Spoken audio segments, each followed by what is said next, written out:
Busquemos juntos, hermanos, la palabra del Señor en el Evangelio de Mateo, capítulo 16. El Evangelio de Mateo, capítulo 16, versículos del 21 al 28. El sermón que predicaremos esta mañana se titula Poner la mira en las cosas de Dios. Dice así la Escritura, Mateo 16, 21 al 28. Desde entonces comenzó Jesús a declarar a sus discípulos que le era necesario ir a Jerusalén y padecer mucho de los ancianos, de los principales sacerdotes y de los escribas, y ser muerto y resucitar al tercer día. Entonces Pedro, tomándolo aparte, comenzó a reconvenirle diciendo: Señor, ten compasión de ti, en ninguna manera esto te acontezca. Pero él, volviéndose, dijo a Pedro: Quítate de delante de mí, Satanás. Me eres tropiezo, porque no pones la mira en las cosas de Dios, sino en las de los hombres. Entonces Jesús dijo a sus discípulos: Si alguno quiere venir en pos de mí, niéguese a sí mismo y tome su cruz y sígame. Porque todo el que quiera salvar su vida la perderá, y todo el que pierda su vida por causa de mí la hallará. Porque ¿qué aprovechará el hombre si ganare todo el mundo y perdiere su alma? ¿O qué recompensa dará el hombre por su alma? Porque el Hijo del Hombre vendrá en la gloria de su Padre con sus ángeles, y entonces pagará a cada uno conforme a sus obras. De cierto os digo que hay algunos de los que están aquí que no gustarán la muerte hasta que hayan visto al Hijo del Hombre viniendo en su reino. Oremos. Dios, amantísimo Padre, que esta visión tan clara de Jesucristo que quiso transmitir a sus discípulos, tú nos las transmitas a nosotros hoy, oh Padre. Podamos aprender a poner la mira en las cosas de arriba, la mira en ti, Señor. Que no miremos a este mundo, las tribulaciones, las dificultades, las pruebas, los sinsentidos, la falta de esperanza, sino que miremos a ti, a tu gracia. Que aprendamos hoy. Enséñanos, oh Dios. Enséñanos. En Jesús oramos. Amén. Poner la mira en las cosas de Dios. El que entiende las decisiones de Dios puede hacer todo con el gozo de saber que las decisiones de Dios siempre son buenas. Pero no siempre nosotros entendemos las decisiones de Dios. De hecho, en la mayoría de los casos cuestionamos las decisiones de Dios. Señor, ¿por qué? Señor, ¿para qué? Entender las decisiones de Dios, de hecho, es difícil para el ser humano. La decisión que Jesús estaba tomando, la que le estaba transmitiendo a sus discípulos: ahora yo voy a ir a Jerusalén y voy a morir allí, voy a ser entregado. Esta decisión era complicada entenderla para ellos. No pensemos que tenían tal vez mala fe. Nosotros hubiéramos estado ahí, tampoco lo hubiéramos entendido. De hecho, a veces todavía no lo entendemos, a pesar de que conocemos todo el final de la historia. Eran decisiones difíciles de aceptar. Ahora, la única manera en que un creyente, en que una persona que busca a Dios puede aceptar las decisiones de Dios, incluso cuando no las entendemos, es cuando pone la mira en las cosas celestiales y no en las terrenales. Y eso se hace solo por medio de algo que se llama fe. Porque todo lo que Dios nos lo da por gracia, pero todo lo que nosotros recibimos de lo que Él da, lo recibimos por fe. Lo recibimos por fe. Porque sin fe es imposible agradar a Dios. La Biblia nos enseña la importancia de poner la mirada en las cosas de Dios con fe, en los planes del Señor, en las cosas del cielo y no en las de la tierra. Pero Satanás no quiere que nosotros miremos a Dios. Él pone tropiezos, tratará de desviar nuestra vista a las cosas de la tierra. Nuestra esperanza será en cosas de este mundo. Él quiere que eso hagamos desde el Edén. Ha tratado continuamente de poner la duda en la palabra de Dios, la palabra del Señor en nosotros. Poner dudas. Le dijo a la mujer: eso que dice Dios no es así. poner la duda allí, lo que dice Dios no es. Es de otra manera. De alguna manera Él quiere que nosotros dejemos de confiar en el Señor, que dejemos de mirar con fe a Dios y miremos en las circunstancias de la tierra, en las cosas que nos rodean. Y nosotros tenemos que enfrentar eso, hermano. Enfrentar la duda, enfrentar la oposición a la verdad de la palabra de Dios en nosotros. ¿Saben cómo? Con una mirada a las cosas de arriba, con una mirada al Padre. Para entender con gozo las decisiones de Dios, hay que poner la mirada en las cosas de Dios. Eso es lo que quiero predicar en esta mañana. Esa es la verdad central de todo lo que voy a predicar y que enseña la palabra. Para entender con gozo las decisiones de Dios, solo hay una manera. Hay que mirar, poner la mira en las cosas de Dios. Poner la mira en las cosas de Dios, ¿qué es? Vamos a ver 3 cosas que el Señor enseñó aquí, de las que yo puedo entender aquí. Primeramente es pensar con mente de Dios. Segundo, entender el verdadero sentido de la vida. Y tercero, valorar más la herencia eterna. Vayamos al principio. Poner la mira en las cosas de Dios es pensar con mente de Dios. Pensar con mente de Dios. Jesús le dice en el versículo 24, en el versículo 24, si alguno quiere venir en pos de mí, niéguese a sí mismo, tome su cruz y sígame. Pedro, el Señor le está enseñando, yo voy a Jerusalén. Es necesario, dice el Señor, es necesario que vaya y voy a padecer mucho de los ancianos, de los principales sacerdotes, de los escribas, y voy a ser muerto y resucitaré al tercer día. A lo mejor esto de la resurrección ya no lo escuchó Pedro. Él se conecta con la idea de que, como dijimos hace unos días, el viernes creo, que los judíos creían que el Mesías cuando vendría, pues reinaría aquí. Ese asunto de que iba a morir, eso no era parte del proyecto. Por lo menos de lo que ellos pensaban debería ser el Mesías que vendría a salvar. Querían un Mesías rey victorioso, pero no entendían que el Mesías era también el sufriente siervo de Dios, que se entregaría por nosotros. Así que, Señor, que esto no te acontezca. Enseguida el Señor dice, estas palabras que tú estás diciendo no son palabras de alguien que mira a Dios, sino de alguien que expresa lo que Satanás piensa. Apártate de mí, Satanás. Tremendas palabras duras del Señor. Pero es que lo que estás diciendo tú no viene de Dios, viene de Satanás. Y Satanás usó una serpiente, pero puede usar una persona para transmitir un mensaje de desaliento o de desenfoque, para que no mires a Dios. Y el Señor les dice, se vuelve a todos los discípulos. Entonces le dice a todos los discípulos que están ahí, si alguno quiere venir en pos de mí, niéguese a sí mismo y tome su cruz y sígame.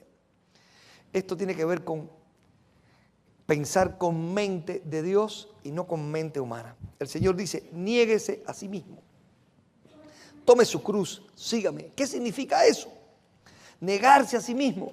Negarse a sí mismo significa cambiar tu manera de pensar. Niégate a lo que piensas, de la mente humana a la mente de Dios. Jesús dijo que nosotros tenemos que amar a Dios con toda nuestra mente. Con todo nuestro corazón, toda nuestra fuerza, pero con toda nuestra mente. Con toda nuestra mente tenemos que pensar en Dios. Los cristianos hablamos mucho del corazón. Siento en el corazón, pienso en el corazón, experimento en mi corazón, pero Dios quiere también que nosotros tengamos una mente que se llama la mente de Cristo en nosotros. La mente de Cristo en nosotros. Todos nuestros pensamientos, cuando somos espirituales, tenemos esa mente de Cristo, según nos enseña ahí 1 Corintios capítulo 2, 16. Son los espirituales. El hombre natural no entiende las cosas de Dios, para él son locura. Pero el hombre espiritual, él entiende todas las cosas. Con su mente la entiende. Porque acomodando lo espiritual, esa persona tiene la mente de Cristo. Eso somos tú y yo. Al menos eso pienso, ¿verdad? Que usted también. Yo sí estoy seguro de eso, que Cristo está en mí, que vive en mí. Así que yo quiero pensar con mente de Él. Debo cambiar entonces, y debes tú cambiar tu manera de pensar, negándote a ti mismo, aceptando la mente de Dios en ti. Ya no voy a pensar las cosas como las pensaba yo, me niego a mí mismo. Me abro a la mentalidad de Dios. Por eso quiero que la palabra llene mi mente para pensar como Dios, para pensar lo que Él piensa. Entonces cuando miro a otro no pienso lo que yo pienso de esa persona, sino lo que Dios piensa de él. Yo miro a un ladrón y pienso que se merece ir a la cárcel, que se merece ser condenado. Cuando yo pienso con la mente de Cristo digo, yo amo a esa persona y quiero salvarla. La mente de Cristo lo cambia todo. Lo cambia todo. Niégate a ti mismo para entender las decisiones de Dios. La decisión de Jesucristo de ir a la cruz solo podía ser entendida con la mente de Cristo. Niégate a ti mismo también significa cambia tus prioridades. Cambia tu manera de pensar, pero también cambia tus prioridades. De tus intereses a los intereses de Dios. Dice Proverbios 27 o 18. El que mira por los intereses de su Señor tendrá honra. ¿Cuáles son los intereses que tenía Jesús en esta decisión? ¿Cuáles son los intereses que tiene Dios en lo que tú estás viviendo hoy? ¿Qué quiere Él hacer? Cambia tus prioridades, niégate a ti mismo, acepta las prioridades de Dios. Esto para mí es primero, dice Dios. Estas son mis prioridades. Quita las tuyas y ponlas de Dios. Cambia tus decisiones de tus caminos a los caminos de Dios. Cambia tus decisiones porque el Señor dice, niégate a ti mismo. Toma la cruz y sígueme. Cambia tus decisiones. Sígueme, cambia tus decisiones. Niégate a ti mismo. Acepta la misión y las decisiones de Dios. Hermano, niégate a ti mismo. Toma la cruz y sígueme. De la manera de pensar a su manera de pensar. De las prioridades mías a sus prioridades. De las decisiones mías a sus decisiones. Así que yo empiezo a pensar como Dios, a tener las prioridades de Dios y a tomar las decisiones de Dios. Dice, toma tu cruz. Oh, wow. ¿Qué significa tomar la cruz? En el sentido de lo que venimos diciendo, y podemos encontrar muchas más cosas, pero en este sentido tiene que ver con cambiar propósitos y voluntades. Cambia tus propósitos, de tus propósitos a los propósitos de Dios. ¿Cuál es la misión de Dios para mí? El Señor estaba diciendo, Dios me ha dado una misión en este mundo. Y es dar mi vida en rescate por otros, por todos. A eso vine. Por esa razón yo he tomado la cruz, que es la voluntad de Dios. Voy a tomar esa cruz. Como Él le dijo al Señor, si quieres pasa de mí esta copa, pero si es tu voluntad, el Señor, tu voluntad, no la mía, tu voluntad. Así que Él toma la cruz porque está cumpliendo con el propósito que Dios tenía para Él. Él es obediente hasta la muerte y muerte de cruz. Así que tomar tu cruz significa que tus propósitos sean los propósitos de Dios para ti. No, si son los propósitos míos, yo no quiero ir a la cruz. Que pase esta copa. Pero yo voy a cumplir los propósitos de Dios. Tomar la cruz es eso. Cambiar tu voluntad de la voluntad tuya a la voluntad divina. Señor, ¿qué quieres que yo haga? ¿Qué quieres que yo haga? Por cualquier situación que estés pasando hoy, que no entiendas bien por qué pasan estas cosas, o por qué Dios ha tomado esta decisión, o por qué Dios quiere esto de mí, o por qué estoy atravesando este valle de muerte. Piensa en los propósitos que Dios puede tener para eso y en la voluntad de Dios para eso. Cuando Job sufrió todo lo que sufrió, después que la Biblia cuenta cada uno de los desastres que experimentó, dice la Biblia que no pecó Job con su boca, atribuyendo a Dios despropósito alguno. Lo que está diciendo la Biblia es, Job dijo, Dios tiene un propósito con esto. Dios no permitiría que yo sufriera por gusto. Dios no se está divirtiendo con mi sufrimiento. Dios sufre también con nosotros.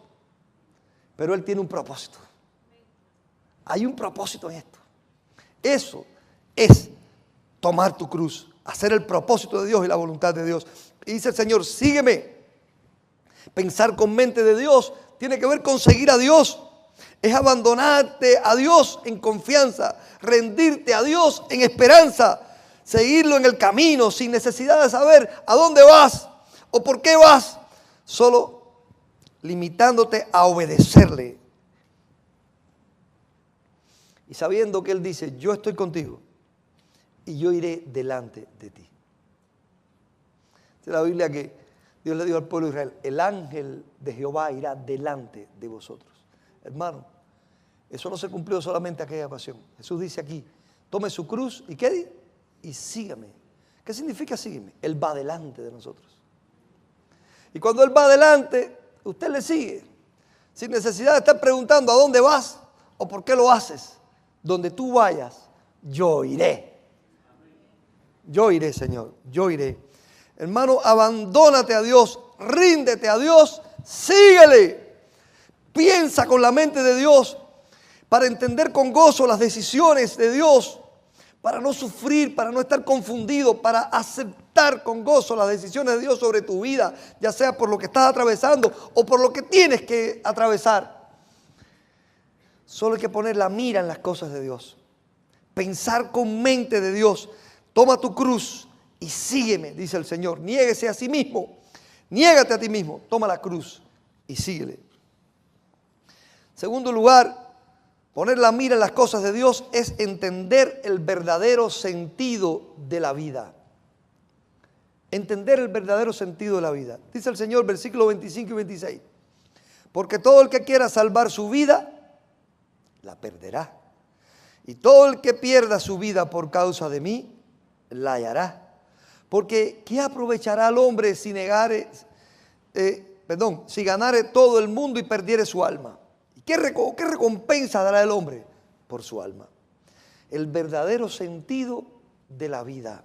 Jesús nos cambia toda la ecuación aquí. Este sentido viene de Dios mismo. Él quiere hacernos entender en qué consiste realmente el asunto.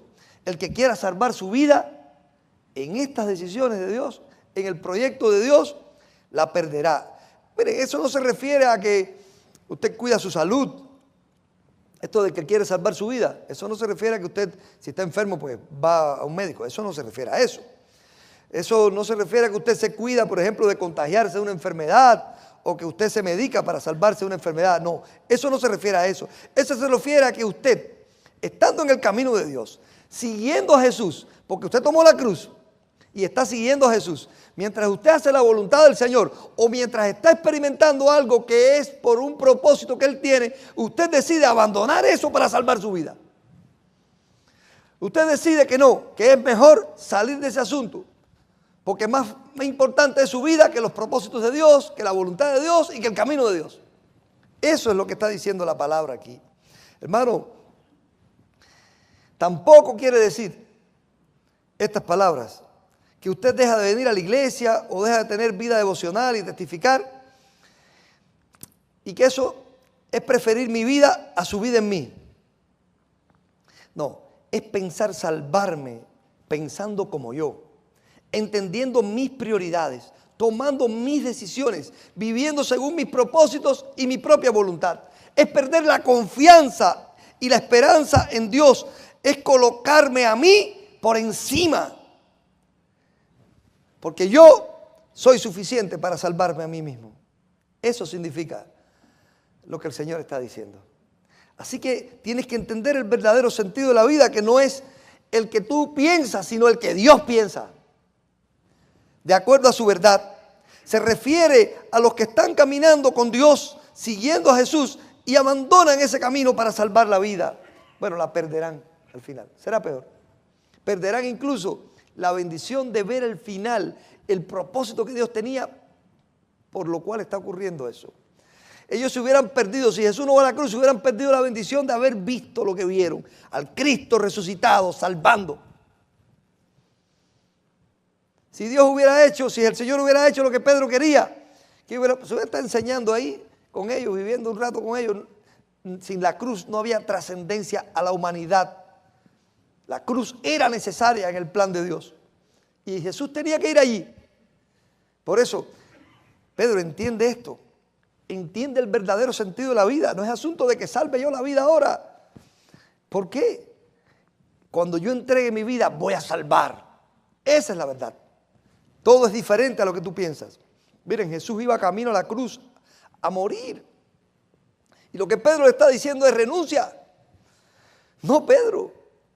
Escúchame, dice el Señor, cuando tú en el camino de Dios, por la voluntad de Dios, tengas que enfrentar la muerte, la prueba, la enfermedad, las dificultades, no renuncies. Todo el que pierda su vida por causa de mí la hallará. Todo el que tenga que enfrentar dificultades por obedecerme a mí, por vivir en mis caminos o estando en mis caminos. Porque ¿qué te aprovecha si ganas el mundo entero y pierdes tu alma? No. Pedro tal vez habló sin pensar sus palabras. Él se accionó al momento. Era el temperamento tal vez que él tenía. No, Señor, no hagas la voluntad de Dios. Sálvate. No me pidas eso, Pedro. Eso no viene de Dios. Eso no viene de Dios. Haz la voluntad de Dios, hermano, por dura que parezca. El verdadero sentido de la vida está en vivir bajo la voluntad de Dios. Y si hay que entregar la vida allí, no importa. Porque preferible es entrar en el reino de los cielos sin un ojo, sin una mano para entrar. Ese es el camino verdadero.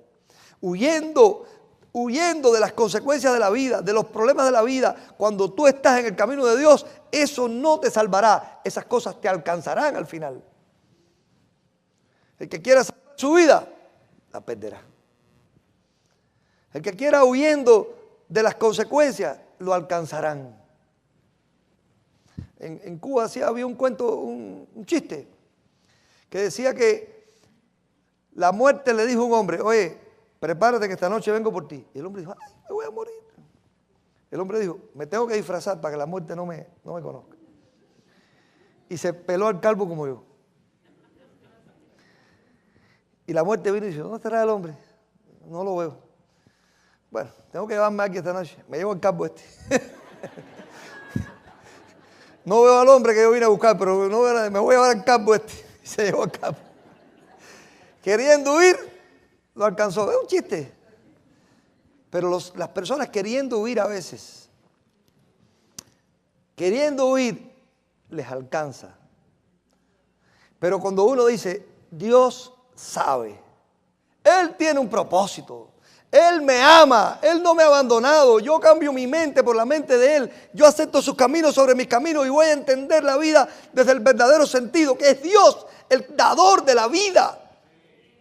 Es Dios el que preserva la vida, es Dios quien salva mi vida. Así que si Él, el que salva mi vida, el que me da la esperanza eterna, el que me dice: yo estoy contigo, el que me dice: estarás conmigo hasta la eternidad, me dice: esta es la prueba, yo estaré allí en la prueba, tú estarás en la prueba. No será fácil, no estoy diciendo que sea fácil. Si fuera fácil yo no predicaba este sermón. Precisamente lo estoy predicando para decirlo. Agárrense de eso. Para mirar a Dios hay que entender el verdadero sentido de la vida. Él es el dador de la vida. Así que si hay que entregar la vida por Él, la obtendremos. Si renuncio a Él por querer salvar mi vida, la perderé. En tercer lugar, para entender con gozo las decisiones de Dios, hermano, poner la vida en las cosas de Dios, hay que valorar más la herencia eterna. Esto es importantísimo. El Señor le dice en versículos 27 y 28, porque el Hijo del Hombre vendrá en la gloria de su Padre con sus ángeles. Estoy diciéndole algo: yo voy a ir a Jerusalén y voy a morir y voy a entregar mi vida y resucitaré. Señor, que eso no te acontezca. Entiendan esto. Yo vendré, pero esta vez no voy a venir como vine ahora, como un hombre, como un cordero, como alguien que está sujeto a las torturas de los hombres, a las cárceles o a la muerte. Vendrá en la gloria de su Padre y con sus ángeles. Y entonces pagará a cada uno conforme a sus obras. Y dice el Señor en una declaración espectacular: les digo a ustedes que algunos de los que están aquí, se lo dijo a los discípulos y a nosotros también, no gustarán la muerte hasta que hayan visto al Hijo del Hombre viniendo en su reino. Cuando veamos eso, va a decir: yo tenía que haberme muerto antes. Él vendrá, hermano. Él vendrá. Y nosotros lo creemos. Él viene. Y viene con sus ángeles. Qué poder, hermano, qué poder. Qué poder. Escuché a un pastor un día decir: Satanás tiene mucho poder. Dice la Biblia que cuando, allá en Apocalipsis 20, que cuando el Señor vaya a prender a Satanás, dice, vi un ángel con una gran cadena. Hace falta una cadena grande para atar al sinvergüenza ese. El hombre, el diablo es poderoso, hace falta una gran cadena. Pero dice, pero noten esto, dice la Biblia, vi un ángel, uno, con uno solo basta. Si Dios dice, te voy a prender, con uno solo basta. Porque el poder de Dios es más grande todavía. Más grande. Así que dice el Señor que vendrá con todos sus ángeles, hermano. Cuando suene la trompeta, Él vendrá. Y cuando nosotros veamos eso, cuando nos levantemos para ver eso, digo, esto tenía que haber pasado antes, pero nosotros queremos preservar la vida todo el tiempo. Quedarnos aquí todo el tiempo, porque es lo que conocemos y porque tenemos también esa naturaleza de vida que Él puso en nosotros, porque Él nos creó para tener vida. Y Él entiende eso. Y nosotros somos así, pero nosotros tenemos que cambiar nuestra mente por la mente de Él. Tenemos que entender el verdadero sentido de la vida y tenemos que entender esta gran verdad. La herencia eterna es más grande y mejor. Hermano, cuando Él venga, yo quiero irme con Él. ¿Usted? Yo quiero estar allí. A la final trompeta. Cuando los muertos se levanten, si soy uno de ellos, soy uno de los vivos que va a ser transformado. Yo quiero estar. Yo quiero estar. Yo quiero estar. Yo quiero que cuando allá se pase lista, ¿qué cosa? A mi nombre yo feliz responderé. ¿Saben que como a mí me gusta mucho la historia, cuando veo eso de las películas con la máquina del tiempo que van atrás, uno se pone a fantasear y dice, si eso fuera posible, si fuera posible viajar en el tiempo, ¿a dónde me gustaría ir? Y pienso que hay momentos de la historia donde a mí me gustaría estar. A mí me gustaría haber presenciado, poder presenciar el momento en que José se le reveló a sus hermanos. Para mí una de las historias más impactantes y que más me ha hecho llorar en la Biblia. Cuando él se le reveló y le dijo, yo soy José. Pero no teman. No teman, porque yo los he perdonado. Qué clase de momento, hermano. Qué espectacular momento. O sea, me encantaría poder presenciar eso. Me gustaría haber visto a David enfrentando a Goliat. Dice que fue un valle y había unas montañas. Desde la visibilidad de la montaña, ver aquel espectáculo. Si usted pudiera bajar en el tiempo y ver allí y ver eso, ¿qué sería? Me gustaría poder contemplar al Cristo en la cruz diciendo, consumado es. Me gustaría volver atrás y estar en el momento en que Martín Lutero estaba allí, clavando las 95 tesis en la puerta de la iglesia de Wittenberg. Qué momento más espectacular de la historia, hermano. Cuando el emperador Maximiliano, en la dieta de World, retó a Martín Lutero y él le contestó aquellas palabras. Si no me lo pruebas con la Biblia, no voy a renunciar. No voy a renunciar. Yo defenderé esta verdad. Cuando él dijo, iré a Worms, aunque haya más demonios que tejas en los tejados de la ciudad, para defender la verdad de la Biblia. Qué momento, hermano. Cómo nos gustaría haber estado allí. Me gustaría poder ir a una predicación de Charles Spurgeon. Sentarme a escuchar al príncipe de los predicadores. O tal vez cuando Martin Luther King dijo su famoso discurso, yo tengo un sueño. Y ver la fuerza de Dios en un hombre retando un sistema tan opresor de tantos años y con la fuerza de Dios en él desmantelando y uniendo a los hombres, o por lo menos comenzando a unirlos en uno solo, como Cristo quiere. Qué tremendo, hermano. O estar tal vez allí en Gettysburg cuando Abraham Lincoln pronunció su famoso discurso. No sé, me gustaría estar viendo las lágrimas de alegría de mi padre cuando yo nací. Hay tantos lugares que nos gustaría estar. Pero saben, si al final no puedo estar, y creo que no estaré, no tiene importancia. Estar en ese momento solo implicaría una cuestión sentimental.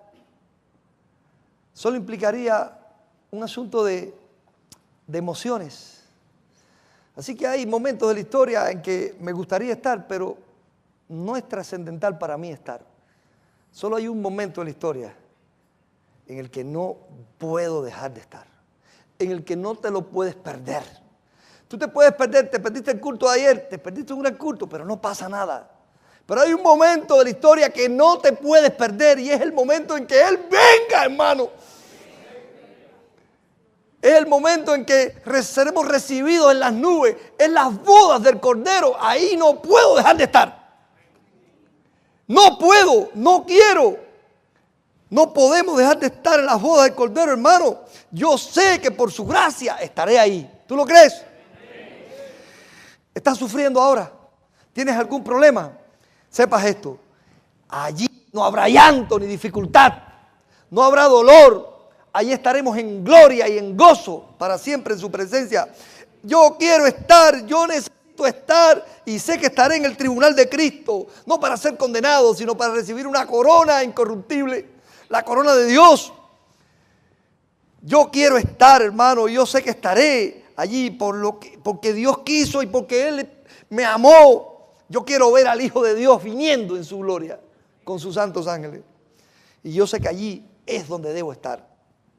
Valorar más lo eterno. Necesitamos valorar más lo eterno. Valoramos mucho este mundo.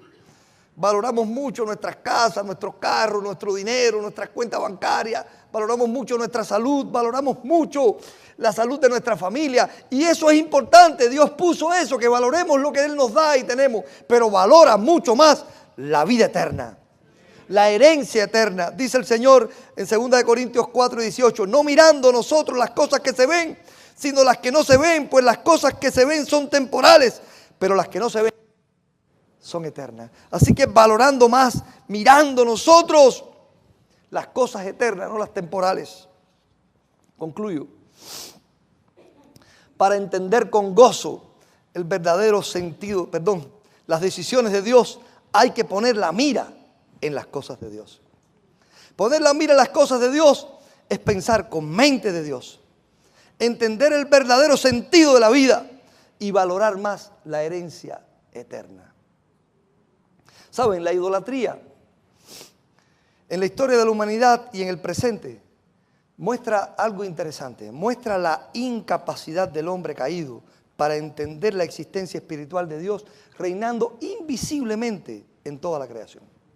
El hombre parece ser incompetente para poder ver a Dios espiritualmente en las cosas creadas. Ver a Dios espiritualmente obrando en su corazón. Y en esa incapacidad, él decide verlo en algo y crea una imagen. La necesidad de ver algo delante de nosotros como símbolos o imagen nos aleja de mirar hacia la divinidad espiritualmente, con una mirada de fe, con una mirada de esperanza. Una mirada que mira a Dios, no mirando su figura física, sino viéndolo en su espiritualidad, en su santidad, en su majestad, en su poder, en sus ordenanzas, en su perfecta voluntad, en su bondad y en su amor. Una mirada que se eleva espiritualmente, llena de esperanza y vida. Los verdaderos cristianos no somos sostenidos por la fe que ve algo físico delante de nosotros como una imagen o un falso Dios, sino con una fe en la gracia y en el poder de Dios claramente visible en todo nuestro alrededor, en las cosas creadas y lo que ha revolucionado y hecho en nosotros mismos, regenerando nuestras vidas. Esa es la fe. Claudio Gutiérrez Marín fue un pastor presbiteriano español.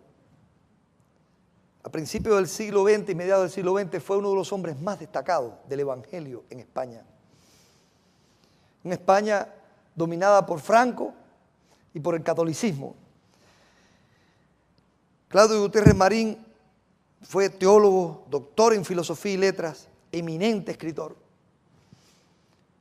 Escribió muchas cosas, pero escribió también una de mis poesías preferidas. Se llama El dolor es el yunque. Gutiérrez Marín experimentó en su propia vida las duras pruebas. En medio de la persecución de Franco hacia la iglesia. Él fue encarcelado, le quemaron una biblioteca que tenía más de 1000 libros que había podido crear. Tremendo, hermano. Tuvo que obligadamente salir de España y vivir en el exilio en México hasta que murió. No pudo volver nunca a su patria. En esta poesía que él escribió, él habla del error de poner la vista en las cosas de este mundo, en las circunstancias, y no ponerla arriba.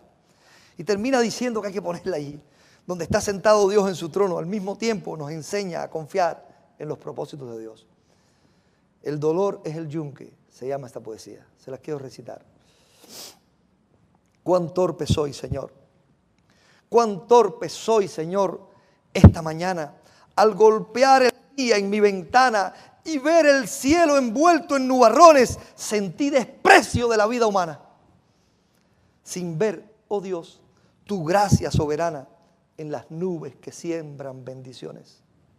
Cuán torpe soy, Señor, maldije el viento porque azotaba con furor violento la vida de las vastas soledades, las flores y los árboles inertes, sin darme cuenta que las tempestades prueban las almas y las hacen fuertes. Cuán torpe soy, Señor, viendo mi vida deslizarse ya inerte, ya abatida a través del camino solitario. Si existe Dios, su amor me olvida, grité. Y no supe mirar tu mano herida sobre la cruz, clavada en el Calvario. Cuán torpe soy, Señor. Perdóname, Señor. Arrepentido, reconozco tu amor y mi pobreza. A fuerza de sufrir he comprendido que el dolor es el yunque bendecido donde forjan tus manos la grandeza. Quiero que escuchen este himno.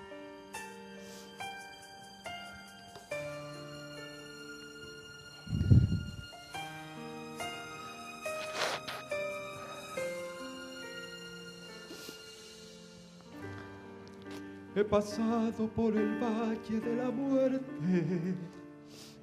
y al gritar tu nombre vuelvo a renacer. He estado por la sombra del olvido, mas tu luz radiante me hace comprender que soy la justicia de Dios, que mi cautividad quitó. Caerán mil a mi diestra, mas sigo confiando, no me tocarán. Pues mi fe no está basada ni en los comentarios, ni en el que dirán. Se me ha hecho vencedor y su diestra me sentó. Solo tu gracia me ha sostenido, solo tu gracia me ha sostenido.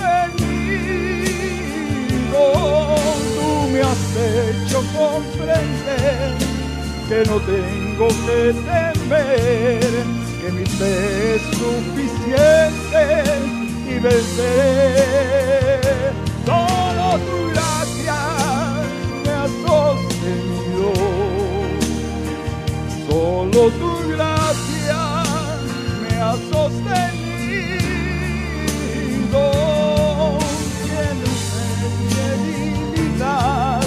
Tu poder se hace más fuerte y tu gracia es el poder que me sostiene.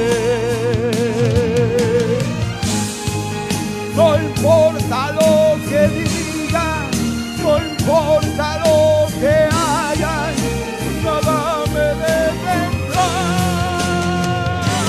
Solo tu gracia me ha sostenido. Me ha sostenido, tu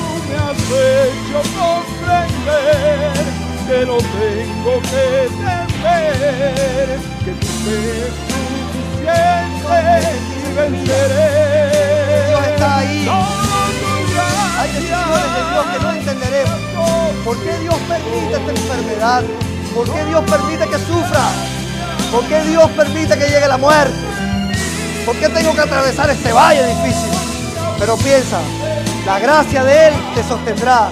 Si es su propósito, Él hará la obra. Él estará contigo y te hará fuerte en la debilidad. Él estará porque Él te ama.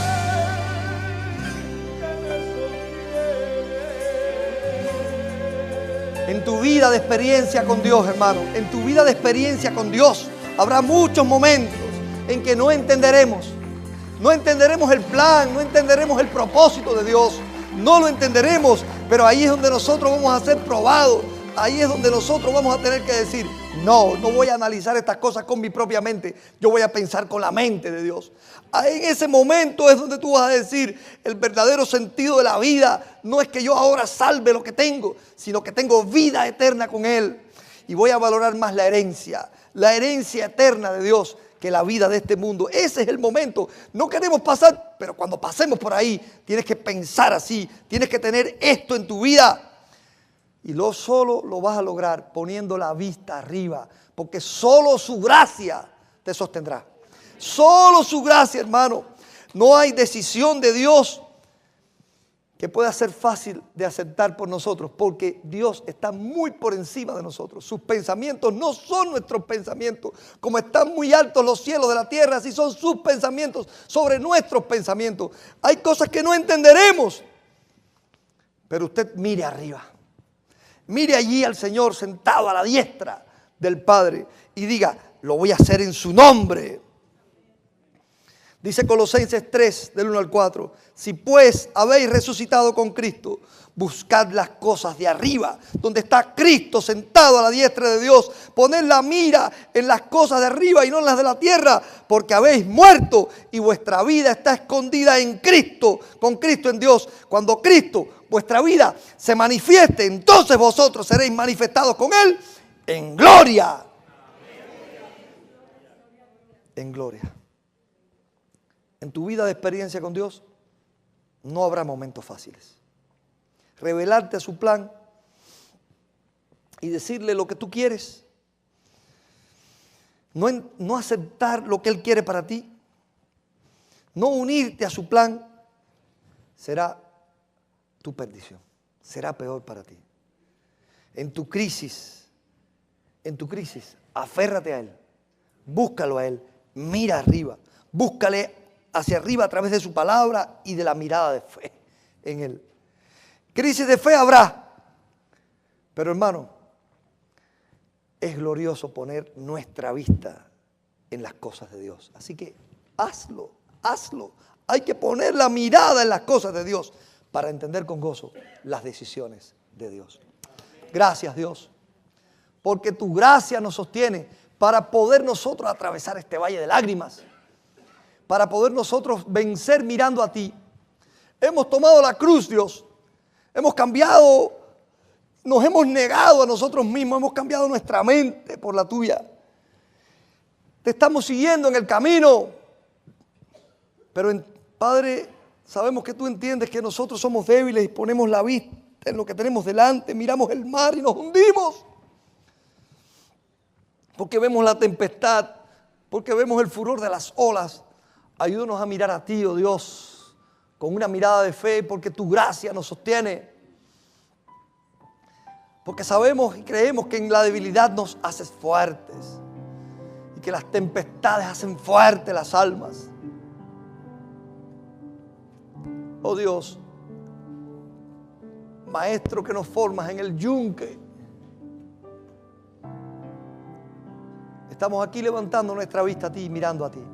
Ayúdanos a mirar siempre las cosas de arriba y no poner nuestra vista en las cosas de los hombres, sino en ti, para victoriosamente atravesar todo este valle de lágrimas. Oramos en el nombre de Jesús. Amén. Dios bendiga, hermano.